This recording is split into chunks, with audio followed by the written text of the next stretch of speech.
না দিন আসলে আমার ছিল কিনা জানি না, আমি চেষ্টা করছি জাস্ট এই এতটুকুই।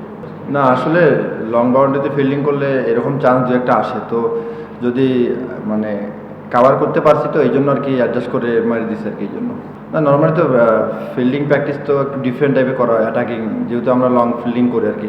তো বাউন্ডারিতে স্লগ ওভারে ফিল্ডিং করলে একটু অ্যাটাকিং এবং অ্যাগ্রেসিভ থাকতে হয়, তো এইটা আর কি। রাতে একটু মানে নর্মালি পেস বোলিংয়ে একটু থামতেছিল আর কি, যে কাটার এবং ব্যাক হ্যান্ড থামতেছিল। তো সেই হিসাবে নাইম ভাই খুব ভালো মানে ব্যাটিং করতেছিল, যে ওয়েট করতেছিল আর কি বল বাজে বলার জন্য।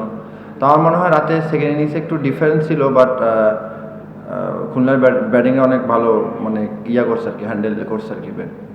না ফেভারিট না, আমি জাস্ট আমার প্ল্যানে ছিলাম এবং রিয়াদ ভাই পাশে ছিল, রিয়াদ ভাই সাপোর্ট করছে। রিয়াদ ভাই বলছিল যে নিজের স্ট্রেন্থে থাকতে এবং বলছে যে ভালো বলটা রেসপেক্ট করতে আর বাজে বলটা পানিশ করতে, জাস্ট এতটুকুই আর কি।